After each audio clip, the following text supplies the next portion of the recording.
ಮೇ ತಿಂಗಳದ್ದು ನಾವು ಮಾಡಬೇಕು.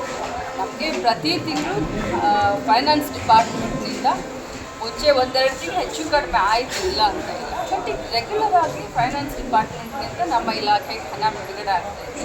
ನಮಗೂ ಎಲ್ಲರಿಗೂ ಗೊತ್ತಿದೆ. ಈಗ ಡೈರೆಕ್ಟಾಗಿ ನಮ್ಮ ಇಲಾಖೆಯಿಂದ ಬೆನಿಫಿಷರಿಗೆ ಹೋಗ್ತಾ ಇದೆ. ಈಗ ಒಂಚೂರು ತಾಲೂಕ್ ಪಂಚಾಯತ್, ಜಿಲ್ಲಾ ಪಂಚಾಯತಿ ಸ್ವಲ್ಪ ಸುತ್ತಾಡ್ಕೊಂಡು ಬರಬೇಕಾಗಿದೆ, ನಮಗೆಲ್ಲ ಗೊತ್ತು.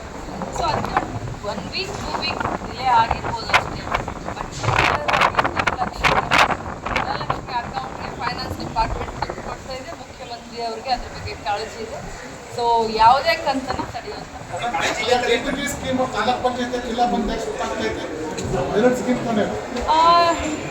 ಅದ್ರ ಬಗ್ಗೆ ಮಾತಾಡ್ತೀನಿ ನಿಮಗೆ. ಯಾಕಂತಂದರೆ ಇಂತಿಷ್ಟು ಖರ್ಚನ್ನ ನಾವು ಜಿಲ್ಲಾ ಪಂಚಾಯತಿ ಮುಖಾಂತರ, ತಾಲೂಕ್ ಪಂಚಾಯತಿ ಮುಖಾಂತರ ಮಾಡಬೇಕು ಅಂತ ಹೇಳಿ ಕೇಂದ್ರ ಸರ್ಕಾರದ ಒಂದು ಸುತ್ತೋಲೆ. ಸೊ ಆ ಸುತ್ತೋಲೆ ಪ್ರಕಾರ ಸ್ವಲ್ಪ ನಾವೀಗ ತಾಲೂಕ್ ಪಂಚಾಯತ್, ಜಿಲ್ಲಾ ಪಂಚಾಯತ್ ಕೂಡ ಅಂದರೆ ಇನ್ನೊಂದು ಸ್ವಲ್ಪ ಸರಳ ಆಗಲಿ ಅಂತ ಬಳಸ್ತೀವಿ. ಎಂಥ ಇಲ್ಲ, ಯಾವುದೇ ಕಾರಣಕ್ಕೂ ಕೂಡ ಯಾವ ಫಲಾನುಭವಿಗಳ ಪರಿಷ್ಕರಣೆ ಮಾಡೋದಿಲ್ಲ. ಇದು ನಿರಂತರವಾಗಿ, ಅಂದರೆ ನಾವು ಕಟ್ ಆಫ್ ಡೇಟ್ ಯಾವುದು ಕೊಡಲಿಲ್ಲ. ಇದು ನಿರಂತರವಾಗಿ ಗೃಹಲಕ್ಷ್ಮಿ ಆ್ಯಡ್ ಹಾಕ್ಕೊಂಡೇ ಇದೆ. ಪ್ರತಿ ತಿಂಗಳು 15,000, 20,000, 30,000 ಗೃಹಲಕ್ಷ್ಮಿಗಳು ಪ್ರತಿ ತಿಂಗಳು ಜಾಸ್ತಿ ಆಗ್ತಾ ಇದೆ. ಟೋಟಲ್ ಆಗಿ 1,25,00,000ಕ್ಕಿಂತ ಮೇಲ್ಪಟ್ಟು ಯಜಮಾನಿಗಳು ಈಗಾಗಲೇ ನಮ್ಮ ಇಲಾಖೆಯಿಂದ ಗೃಹಲಕ್ಷ್ಮಿ ಹಣ ತೆಗೆದುಕೊಳ್ತಾ ಇದ್ದಾರೆ. ಇದು ಪ್ರತಿ ತಿಂಗಳು ಹಾಗೆ ಕಂಟಿನ್ಯೂ ಆಗಿದೆ. ಇದರಲ್ಲಿ ಯಾವುದೇ ರೀತಿಯಾದಂಥ ಪರಿಷ್ಕರಣೆಯನ್ನು ನಾವು ಮಾಡ್ತಾ ಇದ್ದೀವಿ. ಇನ್ನು ಮೇ ಜೂನ್ದು ಅಂದರೆ ಮೇ ತಿಂಗಳದ್ದು ನಾವು ಮಾಡಬೇಕು. ನಮಗೆ ಪ್ರತಿ ತಿಂಗಳು ಫೈನಾನ್ಸ್ ಡಿಪಾರ್ಟ್ಮೆಂಟ್ನಿಂದ ಮುಂಚೆ ಒಂದೆರಡು ತಿಂಗಳು ಹೆಚ್ಚು ಕಡಿಮೆ ಆಯಿತು, ಇಲ್ಲ ಅಂತ ಇಲ್ಲ. ಬಟ್ ಈಗ ರೆಗ್ಯುಲರ್ ಆಗಿ ಫೈನಾನ್ಸ್ ಡಿಪಾರ್ಟ್ಮೆಂಟ್ನಿಂದ ನಮ್ಮ ಇಲಾಖೆಗೆ ಹಣ ಬಿಡುಗಡೆ ಆಗ್ತಾಯಿದೆ. ನಮಗೂ ಎಲ್ಲರಿಗೂ ಗೊತ್ತಿದೆ. ಈಗ ಡೈರೆಕ್ಟಾಗಿ ನಮ್ಮ ಇಲಾಖೆಯಿಂದ ಬೆನಿಫಿಷರಿಗೆ ಹೋಗ್ತಾ ಇದೆ. ಈಗ ಒಂಚೂರು ತಾಲೂಕ್ ಪಂಚಾಯತ್, ಜಿಲ್ಲಾ ಪಂಚಾಯತಿ ಸ್ವಲ್ಪ ಸುತ್ತಾಡ್ಕೊಂಡು ಬರಬೇಕಾಗಿದೆ, ನಮಗೆಲ್ಲ ಗೊತ್ತು. ಸೊ ಅದಕ್ಕೆ 1 ವೀಕ್ 2 ವೀಕ್ ಡಿಲೇ ಆಗಿರ್ಬೋದು ಅಷ್ಟೇ.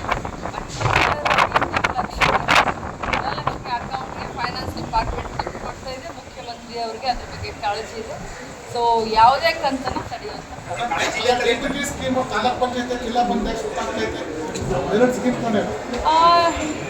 ಅದ್ರ ಬಗ್ಗೆ ಮಾತಾಡ್ತೀನಿ ನಿಮಗೆ. ಯಾಕಂತಂದರೆ ಇಂತಿಷ್ಟು ಖರ್ಚನ್ನ ನಾವು ಜಿಲ್ಲಾ ಪಂಚಾಯತಿ ಮುಖಾಂತರ, ತಾಲೂಕ್ ಪಂಚಾಯತಿ ಮುಖಾಂತರ ಮಾಡಬೇಕು ಅಂತ ಹೇಳಿ ಕೇಂದ್ರ ಸರ್ಕಾರದ ಒಂದು ಸುತ್ತೋಲೆ. ಸೊ ಆ ಸುತ್ತೋಲೆ ಪ್ರಕಾರ ಸ್ವಲ್ಪ ನಾವೀಗ ತಾಲೂಕ್ ಪಂಚಾಯತ್, ಜಿಲ್ಲಾ ಪಂಚಾಯತ್ ಕೂಡ ಅಂದರೆ ಇನ್ನೊಂದು ಸ್ವಲ್ಪ ಸರಳ ಆಗಲಿ ಅಂತ ಬಳಸ್ತೀವಿ. ಎಂಥ